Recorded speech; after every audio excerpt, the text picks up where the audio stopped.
Hello everyone, good morning. Chapter 2 में last lecture में हमने इलेक्ट्रिक पोटेंशियल डिस्कस किया था। अब पॉइंट चार्ज के लिए electric potential V is equal to KQ by R। फिर एक लेंथी थियरी थी, उसमें इलेक्ट्रिक डाइपोल के लिए electric potential V is equal to Kp cos theta upon R square. Theta is the angle between vector P and vector R, right? फिर electric dipole की same axis पर electric potential is plus और minus Kp upon R square. And electric potential on equator line of electric dipole V is equal to 0, right? Memory में रखना। अब next question है, discuss potential due to a system of charges. बच्चों, system of charges, तो system of charges क्या है कि बहुत सारे इलेक्ट्रिक चार्ज होने चाहिए। तो यहाँ बहुत सारे इलेक्ट्रिक चार्ज है, Q1, Q2 up to Qn। अब इस सिस्टम का इलेक्ट्रिक पोटेंशियल फाइंड करना है। तो थियरी का फर्स्ट पॉइंट हम लिख सकते हैं कि consider a system of charges Q1, Q2 up to Qn with position vector vector R1, vector R2 up to vector Rn। अब लिखना है, लेकिन पोजीशन वेक्टर सबका यहाँ पर इंडिकेट्स नहीं करना है। टेक्स्ट बुक के अंदर भी जो फिगर है सेम ऐसे ही दी है।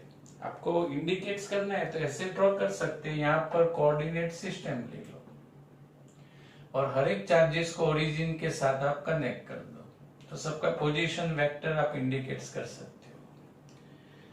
अब हमें यहाँ पर P पॉइंट पर इलेक्ट्रिक पोटेंशियल फाइंड करना है। तो यहाँ पर electric potential at point P due to charge Q1, V1 is equal to KQ1 upon distance R1P। K के प्लेस पर 1/4π∁0 Q1 R1P and R1P is the distance between point P and charge Q1, right? अब similarly for charge Q2, Q3 up to Qn, electric potential is V2 Q2 charge के लिए KQ2 upon R2P। for charge Q3 V3 is equal to KQ3 upon distance R3P and for charge Qn KQn upon RnP। अब total potential at point P V is equal to, सबका algebraic sum करना है, V1 plus V2 plus up to Vn। V1 is equal to हम क्या रख सकते हैं, KQ1 upon R1P, V2 के प्लेस पर KQ2 अपॉन R2P और Vn के प्लेस पर KQn अपॉन RnP। टेक के कॉमन और ब्रैकेट टर्म आप ऐसे लिख सकते हो। अभी जो ब्रैकेट टर्म है सब में प्लस है, अब उसको सिग्मा फॉर्म में लिखना है। तो K as it is, plus के प्लेस पर सिग्मा। अब यहाँ Q1, Q2 up to Qn, right? तो स्टफिक्स कंसीडर करते हैं I, from I is equal to 1 to n। अब यहाँ पर Qi, अब बच्चों नीचे क्या है डिस्टेंस में, R1P, R2P up to RnP, यानी 1 to n जो चेंज होता है उसके प्लेस पर हमें क्या रख देना है, स्टफिक्स रख देना है RIP, where I is equal to from 1 to n। तो 2 मार्क्स में क्वेश्चन का आंसर यहाँ तक हमें लिखना है। अब इसका एक स्पेशल केस है जिसकी एप्लीकेशन MCQ में आ सकती है। अभी जो पॉइंट P है, राइट, उसका पोजीशन वेक्टर वेक्टर R है, ऐसा हम कंसीडर करते हैं। तो इसका पोजीशन वेक्टर वेक्टर R है, Q1 चार्ज का पोजीशन वेक्टर वेक्टर R1 है।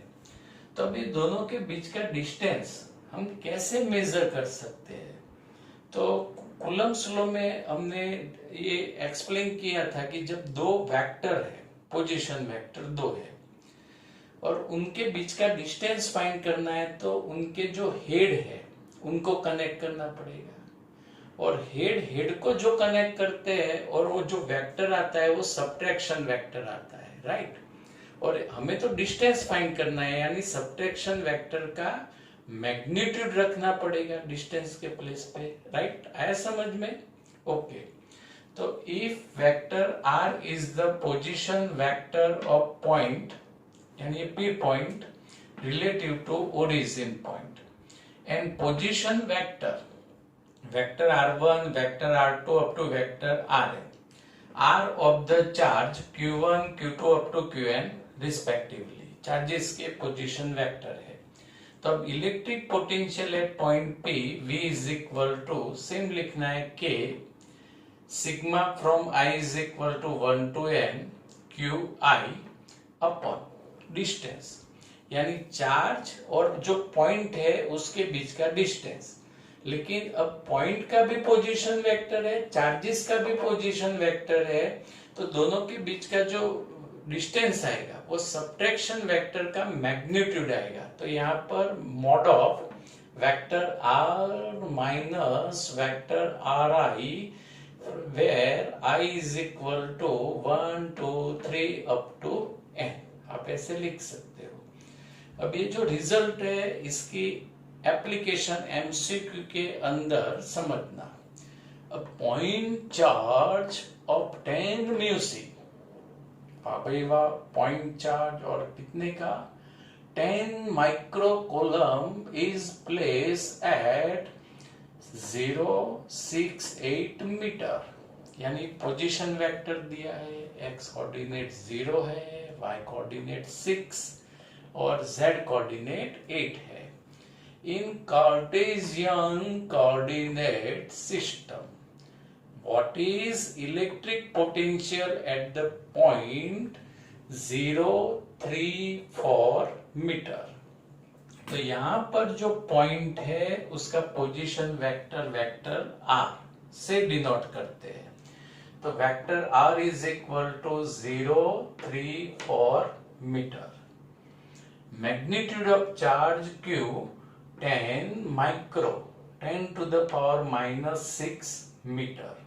यहाँ एक ही चार्ज है इसलिए Q1 ऐसा हम नहीं लिख सकते।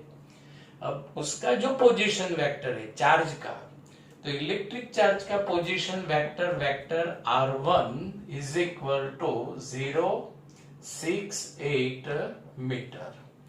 अब रिजल्ट क्या लिखना है वो पहले समझते हैं। इलेक्ट्रिक पोटेंशियल फाइंड करना है पॉइंट चार्ज का, तो वैसे रिजल्ट क्या आता है KQ बाय R आता है। लेकिन यहाँ पर तो दो पोजीशन वेक्टर है, तो r यानी डिस्टेंस, तो डिस्टेंस के प्लेस पर क्या आएगा, सब मैग्नीट्यूड ऑफ सब्ट्रैक्शन वेक्टर। जो भी दो वेक्टर दिए उनका सब्ट्रैक्शन और उसका मैग्नीट्यूड, कोई भी आगे पीछे लिखोगे चलेगा, आंसर सेम ही आएगा। तो यहाँ पर mod of vector r minus vector r1, right, समझ लिया? ओके, तो पहले ये मैग्नीट्यूड फाइंड कर लेते हैं, vector r minus vector r1। अब वेक्टर r के प्लेस पे ब्रैकेट 0, 3, 4 माइनस वेक्टर r1 के प्लेस पर 0, 6, 8, राइट। अब रिस्पेक्टिव कोऑर्डिनेट्स का सब्ट्रैक्शन, यहाँ पर x कोऑर्डिनेट 0, x कोऑर्डिनेट 0, यानी सब्ट्रैक्शन आएगा 0। कुछ अलग मत लिखना, 0 में से 0 सब्ट्रैक्ट होगा तो 0 ही आएगा। 3 माइनस 6 यानी -3, राइट। 4 माइनस 8 यानी -4। ये सब्ट्रैक्शन वेक्टर डिफाइन हो गया। अब उसका मैग्नीट्यूड, तो mod of vector r minus vector r1 is equal to under root square of x coordinate plus square of y plus square of z and simplify 5 meter. Now put the value in equation k, 9 into 10 to the power 9, q 10 into 10 to the power minus 6, and magnitude of distance is 5, and simplify. We get the electric potential 18 into 10 to the power 3 volt. Next question is, write an expression for electric potential due to continuous distribution of charges. Continuous distribution of charges बच्चों आपको मालूम है chapter 3 में हम पढ़ चुके हैं। उसके कितने टाइप्स है? 3 टाइप्स। तो 3 टाइप्स कौन से है? तो 1 डायमेंशन के लिए होता है लीनियर चार्ज डिस्ट्रीब्यूशन, 2 डायमेंशन के लिए होता है surface charge distribution and 3 dimension के लिए होता है volume charge distribution. Linear charge distribution में जो डेंसिटी डिफाइन होती है उसको बोलते हैं linear charge density and it is denoted by lambda. Surface charge distribution में जो डेंसिटी डिफाइन होती है वो surface charge density and it is denoted by sigma.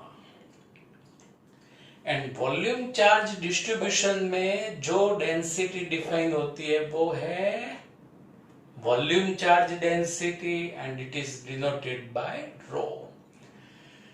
Formula for the lambda is equal to charge upon length, और charge find करना है तो lambda is multiply by length. Chapter 1 में हमने डिस्कस किया था। Sigma is given, right? Charge find करना है तो what is the formula for sigma? Charge upon area. तो sigma is multiply by area and rho is equal to charge upon volume and charge is equal to rho into volume, right? तो यहाँ पर बच्चों basic है, question आने के chances बहुत कम है। सिर्फ जो रिजल्ट है वो खुद रिजल्ट एमसीक्यू में आ सकता है और जो कॉन्सेप्ट है वो आपको प्रॉपरली यहाँ पर समझना है। For linear charge distribution electric potential at point P, तो ये यहाँ पर एक 1 लाइन कंसीडर की हमने जिस पर कंटिन्यूअस चार्ज डिस्ट्रीब्यूशन है। अब यहाँ पे पॉइंट जहां पर हमें इलेक्ट्रिक पोटेंशियल फाइंड करना है, तो बच्चों फर्स्ट प्रॉब्लम क्या आएगा कि ये जो चार्जेस है सब का पॉइंट पी से डिस्टेंस अलग अलग होगा। तो अब ऐसी सिचुएशन में हम ये जो लाइन है उसको लाइन एलिमेंट में डिवाइड करेंगे। यहाँ पर छोटे छोटे छोटे एलिमेंट कंसीडर करेंगे, राइट? अब एक एलिमेंट ले लिया हमने डीएल। अब इस एलिमेंट पर का चार्ज फाइंड करना है तो डीएल को किससे मल्टीप्लाई कर देना पड़ेगा? लैम्डा से, यानी चार्ज मिल गया हमें।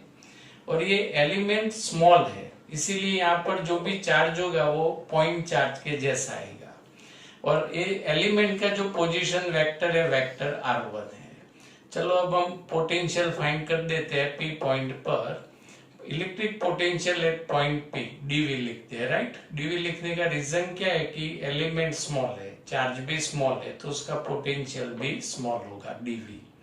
अब फॉर्मूला तो पॉइंट चार्ज का ही यूज करना है, के क्यू बाय आर। तो के क्यू मैग्नीट्यूड ऑफ चार्ज कौन सा आएगा? Lambda DL, correct, right? और अपॉन आर डिस्टेंस, तो यहाँ पर distance between point P and point charge, ये दोनों के बीच का डिस्टेंस। अब अभी आगे की थियरी में एक्सप्लेन किया हमने कि ये 2 पोजीशन वेक्टर है, दोनों के बीच का डिस्टेंस फाइंड करना है। तो हेड हेड कनेक्टेड यानी सबट्रैक्शन वेक्टर हुआ और उसका मैग्नीट्यूड यानी मॉड ऑफ वेक्टर और माइनस वेक्टर R1। अब टोटल इलेक्ट्रिक पोटेंशियल फाइंड करना है तो यहाँ पर सेकेंड एलिमेंट लेने का, थर्ड, फोर्थ, फिफ्थ, और सबका एल्जेब्रिक सम है कन्वर्टेड इनटू इंटीग्रेशन, राइट? तो यहाँ पर integration d V we can write v के constant integration on line lambda dl upon mod of vector r minus vector ri।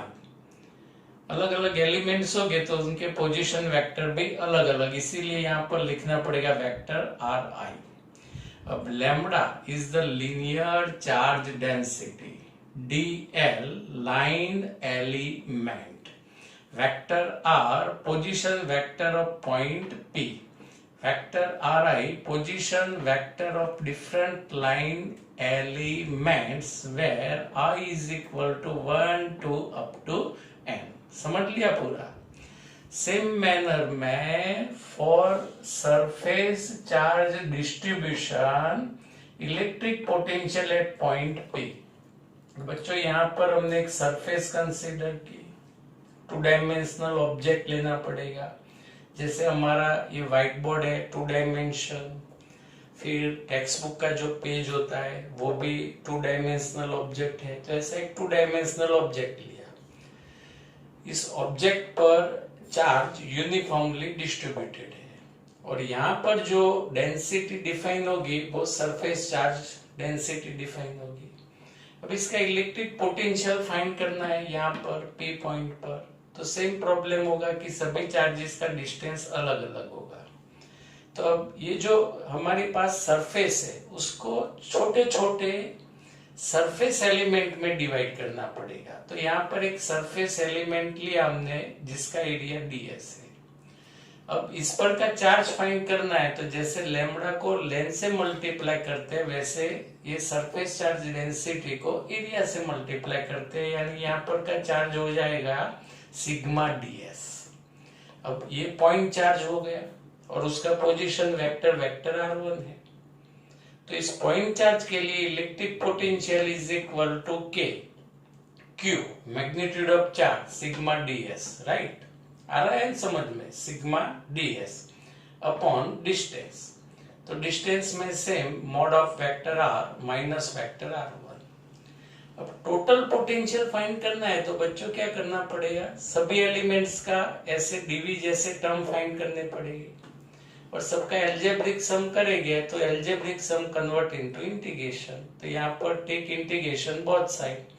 Integration dvv is equal to k constant integration on total surface sigma ds upon mod of vector r minus vector ri. तो in this equation sigma is the surface charge density, ds area element, vector r position vector of point P, vector ri position vector of different area elements, and I is equal to 1, 2, 3 up to n. Same manner में same drafting लिखना है. अब जो third option है वो समझते हैं.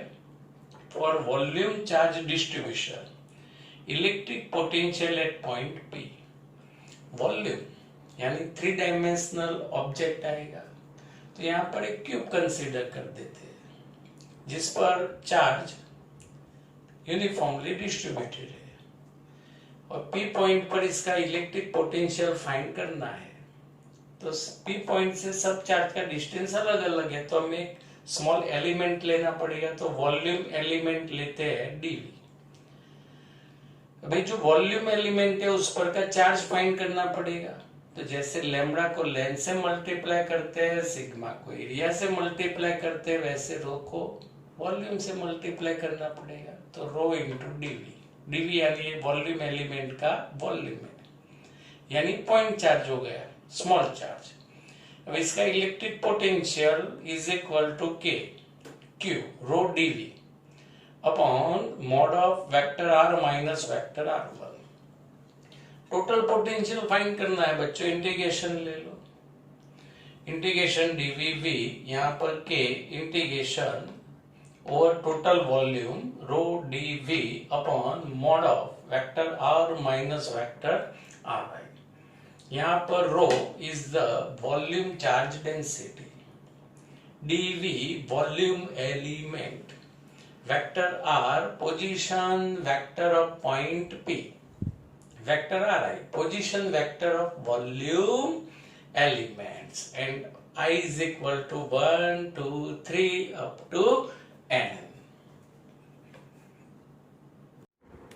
Question is 100% useful in MCQ.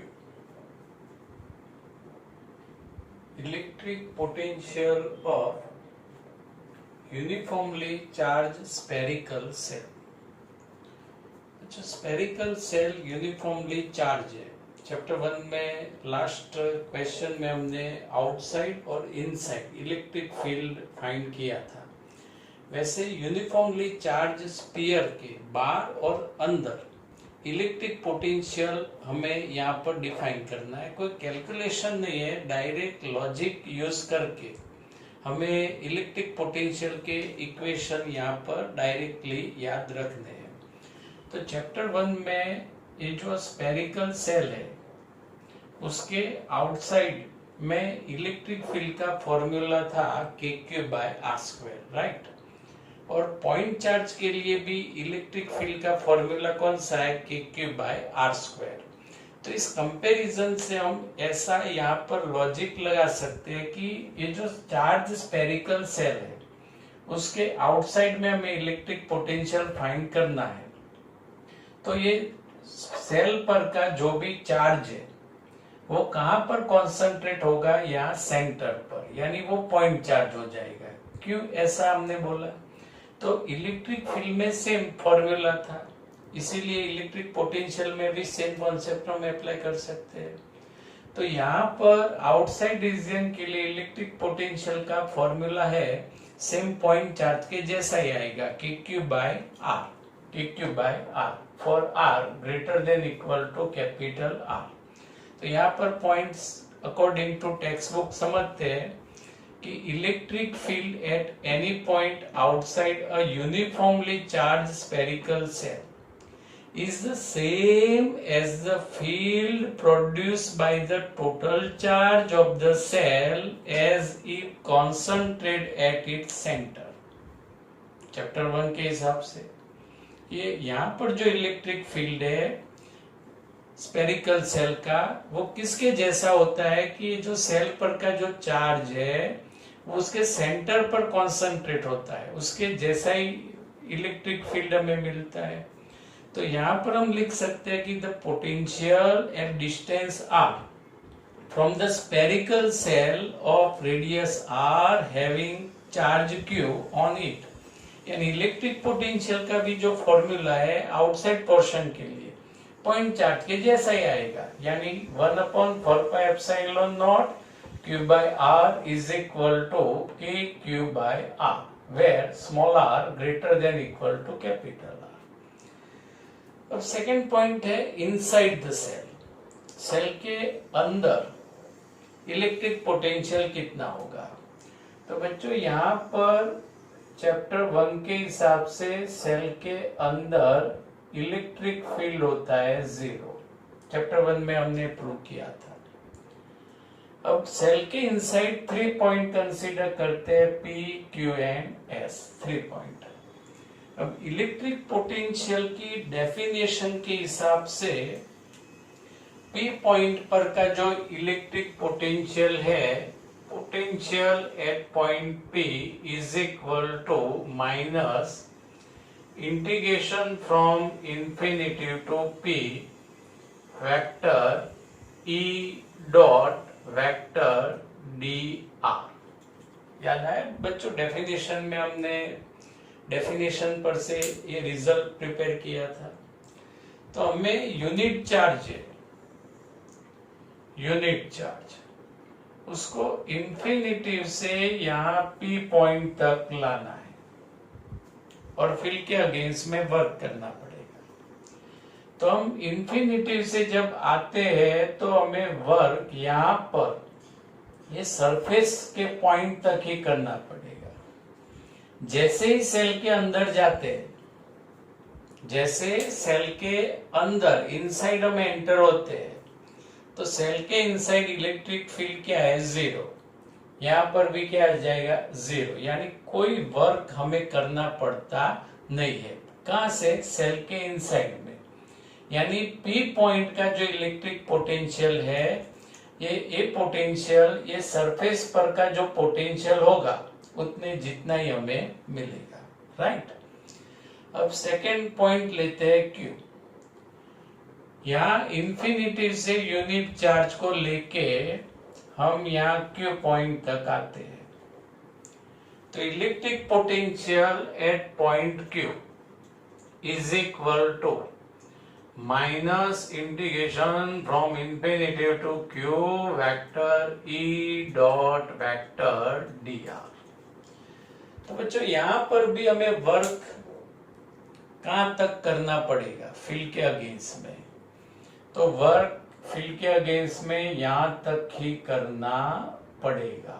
जैसे ही सेल के अंदर एंटर हुए इलेक्ट्रिक फील्ड 0 हो गया और यहाँ एकदम फ्री में हम ट्रैवलिंग करेंगे और Q तक आ जाएंगे। यानी Q पॉइंट का जो इलेक्ट्रिक पोटेंशियल है वो सरफेस पर का जो पॉइंट है वहां पर जो इलेक्ट्रिक पोटेंशियल होगा उसके जितना ही होगा। अब एक थर्ड पॉइंट S ले लेते हैं। फिर एक स्टेटमेंट है जो आपको याद रखना है। यूनिट चार्ज को लेके इंफिनिटी से निकले और यहाँ S पॉइंट तक आ गए। अब अकॉर्डिंग टू डेफिनेशन यहाँ Vs is equal to minus integration from infinity to S vector E dot vector dr। तो यहाँ पर भी हमें वर्क करना पड़ेगा सेल के ये पॉइंट तक ही। जैसे अंदर जाएंगे इलेक्ट्रिक फील्ड 0 यानी वर्क 0 हो जाएगा। तो यहां से क्या रिजल्ट निकल के बाहर आता है बच्चों कि जो सेल का इनसाइड पोर्शन है वहां पर इलेक्ट्रिक पोटेंशियल सब जगह पर कांस्टेंट रहता है। देखो P पॉइंट पर, Q पॉइंट पर, S पॉइंट पर, दूसरे भी पॉइंट आप इनसाइड कंसीडर कर सकते हो। और ये सभी पॉइंट पर इलेक्ट्रिक जो पोटेंशियल की वैल्यू होगी वो कितनी होगी, तो ये सरफेस पर स्पेरिकल सेल के सरफेस पर जो इलेक्ट्रिक पोटेंशियल होगा उसके जितनी electric potential inside any point पर होगी। यानी सरफेस पर इलेक्ट्रिक पोटेंशियल कितना होगा, KQ by capital R। R यानी radius of spherical shell 1/4πε0 Q upon capital R यानी KQ बाय कैपिटल R। तो बच्चों यहाँ पर लिखना है आपको ऐसे कि as the electric field inside the shell is 0 according to chapter 1, no work is to be done in moving a charge inside the shell. हमने अभी ये इक्वेशन पर से समझा कि सेल के अंदर कोई वर्क करना पड़ता नहीं है। Hence inside the shell potential is constant. अंदर सभी जगह पर पोटेंशियल कांस्टेंट होता है and it is the same on its surface and thus potential inside and on the surface of the shell V is equal to KQ by capital R।